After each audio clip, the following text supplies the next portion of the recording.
ನವರಾತ್ರಿಯ ನವದೇವತೆಗಳಲ್ಲಿ ಮೂರನೆಯ ದೇವಿ ತಾಯಿ ಚಂದ್ರಘಂಟ.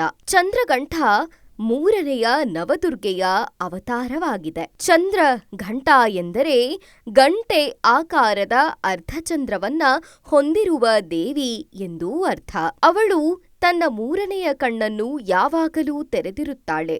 ಅವಳು ಯಾವಾಗಲೂ ರಾಕ್ಷಸರ ವಿರುದ್ಧ ಯುದ್ಧಕ್ಕೆ ಸಿದ್ಧಳಾಗಿರುತ್ತಾಳೆ. ಈ ಚಂದ್ರಘಂಟಾ ದೇವಿಯನ್ನು ಚಂದ್ರಖಂಡ ಅಥವಾ ಚಂಡಿಕಾ ಅಥವಾ ರಣಚಂಡಿ ಎಂದು ಕೂಡ ಕರೆಯುತ್ತಾರೆ. ಚಂದ್ರಘಂಟಾ ದೇವಿಯು 10 ಕೈಗಳನ್ನ ಹೊಂದಿದ್ದು 2 ಕೈಗಳಲ್ಲಿ ತ್ರಿಶೂಲವನ್ನು ಹಿಡಿದಿದ್ದಾಳೆ. ಒಂದು ಕೈಯಲ್ಲಿ ಗದೆ, ಇನ್ನೊಂದು ಕೈಯಲ್ಲಿ ಬಿಲ್ಲು ಬಾಣ ಮತ್ತು ಮತ್ತೊಂದು ಕೈಯಲ್ಲಿ ಕತ್ತಿ, ಹಾಗೆ ಇನ್ನೊಂದು ಕೈಯಲ್ಲಿ ಕಮಲದ ಹೂ, ಮತ್ತೊಂದು ತನ್ನ ಕೈಯಲ್ಲಿ ಗಂಟೆಯನ್ನು ಹಾಗೂ ಇನ್ನೊಂದು ಕೈಯಲ್ಲಿ ಜಲಕುಂಡ ಅಥವಾ ಕಮಂಡಲವನ್ನು ಹಿಡಿದಿದ್ದಾಳೆ. ಈ ತ್ರಿಶೂಲ, ಕಮಲ, ಗದೆ, ಕಮಂಡಲ, ಖಡ್ಗ, ಬಿಲ್ಲು, ಬಾಣ, ಜಪಮಾಲೆ, ಅಭಯಮುದ್ರೆ, ಜ್ಞಾನಮುದ್ರೆ ಇವೆಲ್ಲವುಗಳು ಕೂಡ ಚಂದ್ರಘಂಟಾ ದೇವಿಯ ಆಯುಧಗಳಾಗಿವೆ.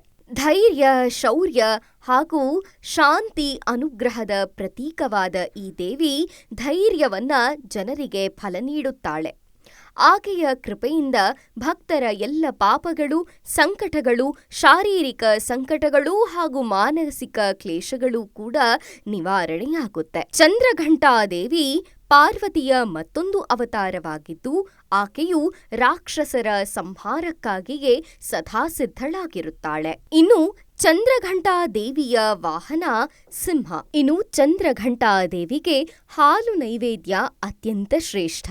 ಇನ್ನು ಕಮಲದ ಹೂಗಳನ್ನ ಚಂದ್ರಘಂಟಾ ದೇವಿಗೆ ಅರ್ಚಿಸಿ ಪೂಜಿಸುವುದು ಅತ್ಯಂತ ವಿಶೇಷವಾಗಿದೆ. ಚಂದ್ರಘಂಟಾ ದೇವಿಯನ್ನು ಪೂಜಿಸುವ ಮಂತ್ರ ಈ ರೀತಿ ಇದೆ: ಓಂ ದೇವಿ ಚಂದ್ರಘಂಟಾಯೇ ನಮಃ.